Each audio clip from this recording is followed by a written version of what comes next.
테슬라 소식입니다. 트럼프 상호 관세 유예에 테슬라 주가 폭등. 도널드 트럼프 미국 대통령이 2일 장 마감 뒤 상호 관세를 발표한 뒤 뉴욕 주식시장이 3일부터 급락하자 덩달아 폭락하기 시작한 테슬라가 사거래일 만에 폭등세로 방향을 틀었다. 테슬라는 이날 50.34달러 폭등한 272.20달러로 치솟았다. 3일 이후 8일까지 나흘 동안 21.5% 폭락한 테슬라는 이날 하루 만에 사거래일 동안의 낙폭을 모두 만회했다. 트럼프 대통령의 관세 정책에 강한 불만을 나타냈던 머스크가 곧 정부 효율부 수장 자리에서 물러날 것으로 알려지면서 머스크의 말발이 예전만 못한 것이 아니냐는 불안감이 높았다. 그러나 트럼프가 9일 상호 관세 90일 유예를 발표하면서 머스크가 사실상 승리를 거머쥐자 투자자들이 테슬라에 대한 신뢰를 회복했다. 테슬라가 폭락하던 와중에도 벤치마크는 테슬라에 강한 신뢰를 보냈다. 베런스에 따르면 벤치마크 애널리스트 미키 레그는 이날 트럼프가 상호 관세 유예를 발표하기 전 테슬라를 최고 종목 리스트에 포함시켰다. 레그는 올 2분기 테슬라 신모델이 출시되는 점에 주목하고 있다면서 이는 테슬라의 최근 전기차 판매 둔화를 되돌리는 턴어라운드가 될 수 있다고 판단하고 있다고 밝혔다. 그는 이어 나아가 테슬라의 로보택시가 6월 예정대로 텍사스주 오스틴에서 유료 서비스에 들어가는 점에 대해서도 조심스럽게 낙관하고 있다고 덧붙였다. 레그는 비록 테슬라 목표 주가를 475달러에서 350달러로 대폭 하향 조정하기는 했지만 테슬라를 최고 종목 가운데 하나로 꼽았다. 애플 소식입니다. 관세 유예로 애플 주가 15% 폭등. 27년 만에 최고 상승률. 도널드 트럼프 미국 대통령이 중국을 제외한 주요 교역국을 상대로 발효한 상호 관세를 90일 동안 유예하기로 하면서 애플 주가가 17% 급등했다고 CNBC 등 외신들이 9일 보도했다. 이날 뉴욕 증시에서 애플 주가는 전일 대비 15.33% 오른 198.85달러에 거래를 마쳤다. 시가총액도 4천억 달러 넘게 불어나 약 3조 달러에 육박하면서 하루 전 마이크로소프트에 내줬던 시총 1위 자리를 되찾았다. 이날 애플 주가는 과거 고 스티브 잡스 애플 창업자가 임시로 최고 경영자를 맡았던 1998년 1월 이후 최대 상승률을 보였다. 그 무렵 애플은 아이팟을 처음 공개하기 3년 전으로 당시 시가총액은 30억 달러 수준이었다. 트럼프 대통령이 관세 정책을 발표한 이후로 애플 주가는 큰 타격을 입었다. 한때 애플 주가는 사거래일 연속 하락하며 2000년 이후 최대 낙폭을 보였다. 투자자들은 애플이 제품 생산에 사용되는 부품 대부분을 아시아 등의 국가에서 공급받아 미국으로 수입해야 하기 때문에 이번 관세 정책으로 큰 타격을 입을 것이라고 우려했다.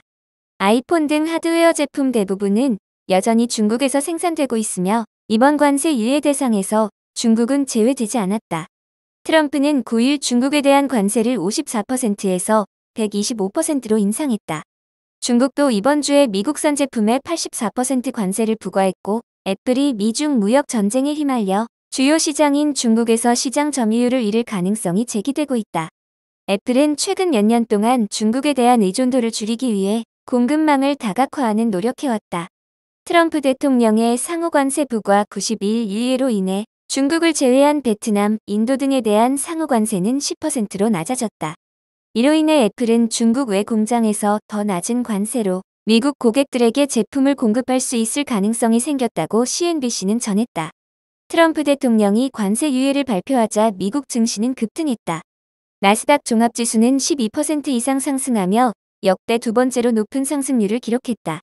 애플은 트럼프 대통령의 관세 정책에 대해 공개적으로 언급하지 않았지만 팀 쿡 애플 CEO는 오는 5월 1일에 있을 실적 발표에서 이에 대해 입장을 내놓을 가능성이 높다고 외신들은 전망하고 있다. 마이크로소프트 소식입니다. 또 대규모 감원 예고. 중간 관리자 정리 본격화. 마이크로소프트가 또다시 대규모 인력 구조 조정을 단행할 가능성이 제기됐다.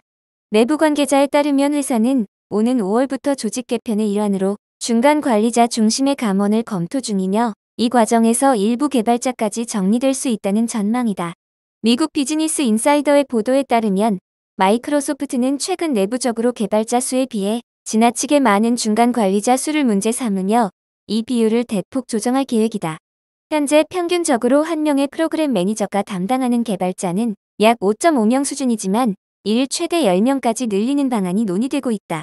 이러한 전략은 아마존 출신의 찰리 벨 보안부문 수석이 도입한 것으로 효율적인 조직 운영과 비용 절감을 위한 조치로 풀이된다. 벨이 이끄는 보안부문 팀을 시작으로 향후 전체 부서로 확대 적용될 가능성이 크다. 업계 관계자들은 이번 결정이 단순히 중간 관리자 축소에 그치지 않고 성과가 저조한 개발자에 대한 추가 정리로 이어질 수 있다고 내다보고 있다. 특히 최근 아마존과 구글 등 미국 빅테크 기업들 역시 유사한 조직 슬림화 작업을 진행 중인 만큼 마이크로소프트의 결정도 그 흐름을 따르는 것으로 분석된다. 마이크로소프트는 아직 구체적인 감원 인원 규모나 대상 부서를 공개하지 않았지만 내부 소식통에 따르면 팀의 상당 부분이 영향을 받을 수 있다고 전해졌다. 이에 따라 5월 중 마이크로소프트 전사 차원의 구조 조정이 현실화될 것으로 보인다.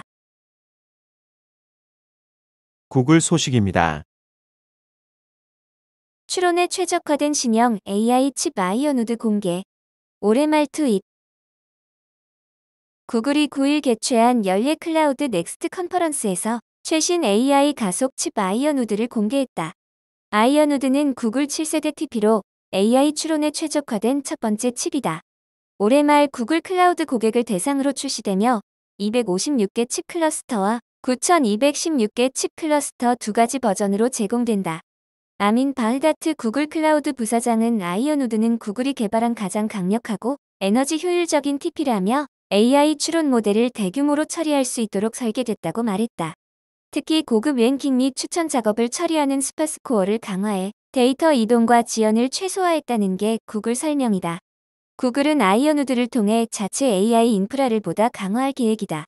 아마존과 마이크로소프트도 각각 자체 AI 칩 트레이니움과 코발트 100을 앞세워 AI 가속기 관련해 엔비디아 의존을 줄이는데 속도를 내는 모습이다. 바흐다트 부사장은 아이언우드는 AI 추론 시대 새로운 돌파구라며 연산 능력, 메모리 용량, 네트워킹, 안정성 측면에서 획기적인 발전을 이뤘다고 강조했다.